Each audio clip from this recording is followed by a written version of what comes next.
la IRI 722 riguarda gli escavi proprio e i dragaggi di cui ha anche poco fa accennato l'assessore Scocimarro. Nel suo caso si parlava di Monfalcone.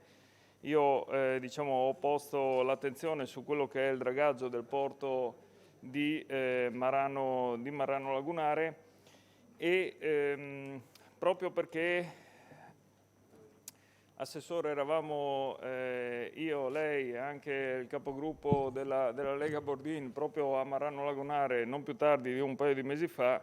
Lei giustamente ha aggiunto l'avverbio presumibilmente quando aveva promesso agli operatori del porto di arrivare a iniziare a dragare entro l'estate. L'estate non sta finendo, come dice una canzone, è già finita. Draghe non se ne vedono, dobbiamo appena iniziare il percorso della conferenza dei servizi, per cui ovviamente con questa interrogazione noi le chiediamo ovviamente lo stato dell'arte di quelle che sono tutte le interlocuzioni che avete avuto in questi mesi con ogni ente e istituzione possibile. Io le ricordo che a marzo è stato annunciato la stipula di un protocollo che prevedeva anche incontri mensili e quindi sarebbe anche il caso di capire quanti incontri sono stati fatti con tutti i soggetti che hanno firmato quel protocollo e magari dopo ci dirà cosa è emerso da questi incontri, per capire quello che poi tutti i cittadini della Bassa Friulana vogliono sapere: quando partiranno i dragaggi, se ovviamente a oggi, 1° ottobre 2021, riusciamo a dare loro questa risposta e poi, come scritto anche nella IRI, magari se appunto si sono sciolti i nodi, per capire con quali modalità verranno eventualmente attuati. Grazie. Grazie. Assessore Scocimarro. Presidente, la problematica dei dragaggi in ambito lagunare ormai è nota a tutti i consiglieri ed in particolare, come ha ricordato il consigliere Sergo, che era anche presente nel corso del sopralluogo. Vale la pena però di riassumerle a fronte di un parere del maggio del 20 dell'allora direttore generale del Ministero, in cui si escludevano i dragaggi con refluimento immateriale in ambito lagunare nell'ambito dell'applicazione dell'articolo 109 del decreto 152/06 e le conseguenze DM 173/16 nel settembre del 20. L'Avvocatura distrettuale dello Stato, sede di Trieste, emetteva parere diametralmente opposto, sostenendo che anche questi dragaggi fossero assoggettati all'articolo 109 del decreto 152/06. Quindi un organo dello Stato diceva il contrario dell'altro, per farci capire a chi ci ascolta dalla rete. Il parere veniva portato a conoscenza della Regione solo nel marzo del 21.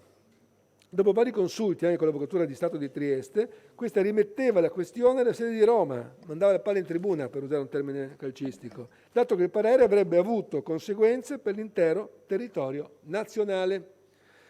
E tutto questo sono cose che si sanno. Peraltro, prima con me il PEC del Gino 21, il mio assessorato chiedeva al Ministero della Transizione Ecologica specifico parere redimente, accompagnato dalla richiesta di una corposa relazione nostra tecnico-giuridica.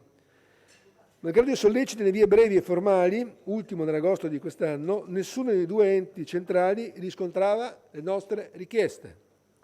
In ragione di ciò, il direttore del servizio competente, nel settembre del 21, convocava specifica conferenza di servizi in cui, alla luce del mancato parere del Ministero, e invitava il Ministero stesso a rendere in detta sede il parere. A questo punto la conferenza è fissata per il giorno 12 ottobre di quest'anno, adesso fra qualche giorno, e non sono a tutt'oggi giunte osservazioni o richieste di elementi istruttori che possono far prevedere uno slittamento ad altra data. Questo per quanto riguarda la risposta. Aggiungo che effettivamente, come ha detto il consigliere Sergo, rischiavamo di scimmiottare la canzone "L'estate sta finendo" dei Righiera di quasi 40 anni fa, ma quello era il mio auspicio, non potevo impegnarmi per conto di un ministro. Va detto di un ministro che è anche molto vicino al partito del consigliere Sergo, che a differenza del precedente è un ministro che ha una grossa interlocuzione con le regioni e anche con il sottoscritto. E quindi io auspico che questo ministro, nonostante faccia parte di una maggioranza che il mio partito non appoggia, però sinceramente sono molto ottimista sul fatto che questo ministro potrà smuovere le acque, proprio nel senso del termine è appropriato, affinché si possa finalmente sbloccare la situazione che oggi ha un blocco burocratico e non politico. Grazie.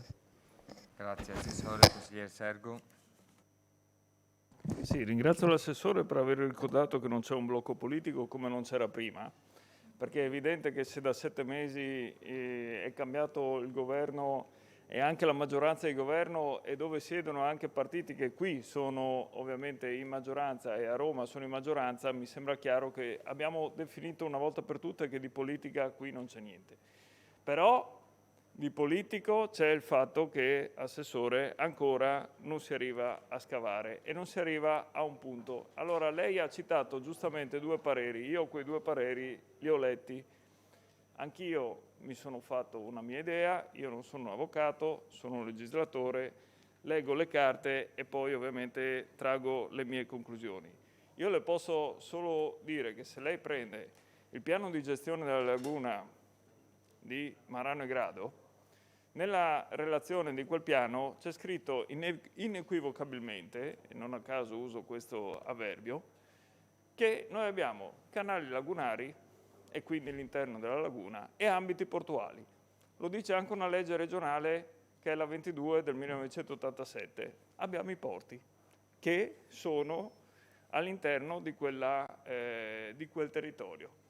Ecco perché l'avvocatura dice nel porto si utilizza la norma dedicata ai porti, in laguna si utilizza la norma dedicata alla laguna. Quello che lei dice che sono diametralmente opposti, dal mio punto di vista, io ho cercato di spiegarvelo in 8 modi completamente differenti, sono esattamente la stessa cosa. Se voi continuate a chiedere interpretazioni della norma a istituzioni che vi hanno già dato una risposta, otterrete sempre comunque la stessa risposta.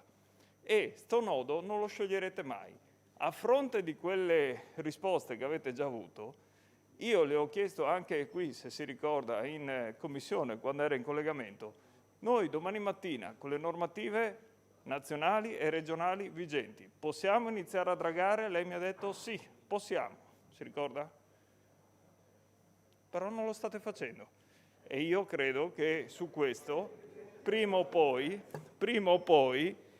come detto, ve ne dovrete assumere la responsabilità, perché adesso lo scaricabarile non funziona più. Volete aspettare l'ulteriore parere del Ministero? Aspetteremo l'ulteriore parere del Ministero, vedremo se arriverà il 12 ottobre, vedremo quando arriverà. Lei lo sa che se il Ministero non dovesse partecipare alla conferenza dei servizi non sarà un silenzio assenso, perché ovviamente nessun ente poi è tenuto o non tenuto a partecipare a una conferenza dei servizi, come sappiamo benissimo, per cui vedremo cosa succederà. Al momento sappiamo che non si può scavare. Rilevo solo il fatto che dopo 3 interrogazioni che il capogruppo della maggioranza e della Lega Nord ha fatto agli assessori competenti della maggioranza, ormai non vi chiede più neanche come dragare, si interessa direttamente del Padre Nostro, perché forse riuscirà a avere risposte da qualcuno. Grazie.